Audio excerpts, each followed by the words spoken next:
Oke, kita sampai ke algoritma penjadwalan. Jadi ini adalah beberapa algoritma penjadwalan. Yang pertama adalah first come first serve atau FCFS. Kemudian ada shortest job first atau SJF. Kemudian ada priority scheduling dan round robin scheduling. Oke, yang pertama adalah algoritma first come first serve. Oke. Nah, di sini sifat dari algoritma first come first serve atau FCFS adalah yang pertama adalah non preemptive. Non preemptive artinya ketika suatu proses sedang dalam eksekusi, maka tidak ada proses lain yang bisa menginterupsi atau mengganggu jalannya proses tersebut ketika dieksekusi. Kemudian ketentuan dari penjadwalan FCFS adalah sesuai dengan urutan kedatangan atau arrival time dan dieksekusi selama waktu yang dibutuhkan, yaitu pada burst time-nya.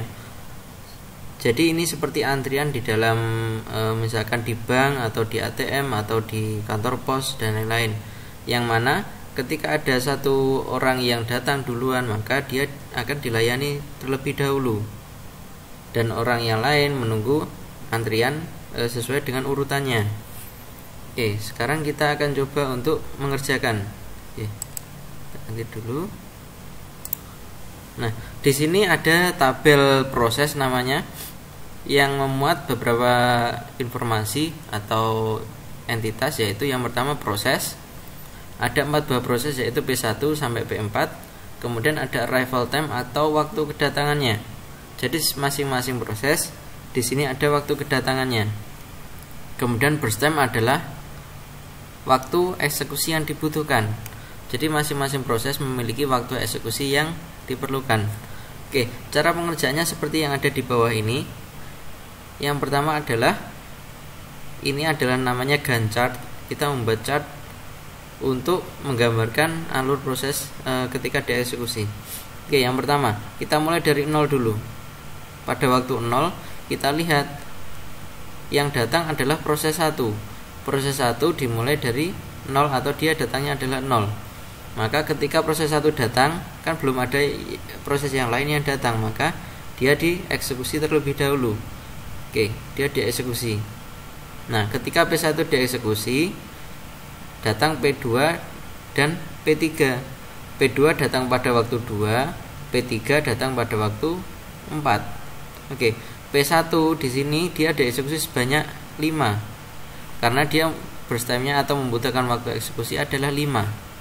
Oke, di sini ketika P1 dieksekusi, maka tidak ada proses yang lain yang mengganggu. Maka dia karena sifat dari FCFS ini adalah non preemptive atau tidak bisa diganggu atau disela. Nah, ketika P1 selesai dieksekusi pada waktu 5, maka di antrian ada P2 dan P3. P2 tadi datang pada waktu 2, P3 datang pada waktu 4 sesuai dengan tabel ini. Oke, di antrian ada P2 dan P3, maka sesuai urutan kedatangannya, maka yang dieksekusi berikutnya atau dieksekusi berikutnya adalah P2. Oke, P2 sekarang dieksekusi. Karena dia membutuhkan waktu sebanyak 8, maka kalau dimulai dari 5, maka dia selesainya pada 13. Oke, ketika P2 dieksekusi, datang proses 4 atau P4 pada waktu 6. Nah, P4 ini burst time-nya adalah 2 sesuai dengan tabel. Nah, ketika P2 selesai dieksekusi pada waktu 13, di antrian ada P3 yang tadi, kemudian ada P4. Karena P3 terlebih dahulu datangnya daripada P4, maka selanjutnya yang dieksekusi adalah P3. Oke, P3 dieksekusi sampai pada waktu 16 karena dia membutuhkan waktu 3 atau 3 di sini. Dimulai dari 13 selesai pada 16. Oke, setelah P3 selesai dieksekusi, di antrian tinggal P4 yang belum dieksekusi. P4 di sini membutuhkan waktu eksekusi 2, maka ketika dia dimulai dari 16, maka selesainya pada 18. Oke, selanjutnya adalah menghitung waktu tunggu. Waktu tunggu untuk P1 ini cara menghitungnya adalah dimulai dengan waktu eksekusi dikurangi dengan waktu kedatangan. Oke, dia dimulai eksekusi pada waktu berapa, kemudian dikurangi dengan waktu datangnya.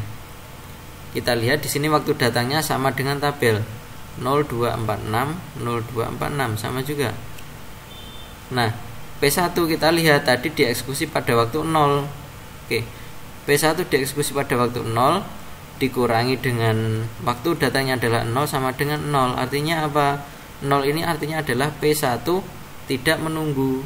Artinya ketika dia datang langsung dieksekusi. Kemudian P2 itu waktu dieksekusinya adalah 5. Ini P2 dieksekusi pada waktu 5. Kemudian waktu kedatangan P2 adalah 2, maka hasilnya adalah 3. P3 dan P4 juga sama seperti itu. P3 dieksekusi pada waktu 13 dan P4 dieksekusi pada waktu 16. Dikurangi dengan waktu datangnya, kita mendapatkan total akhirnya adalah total waktu tunggunya adalah 22. Oke.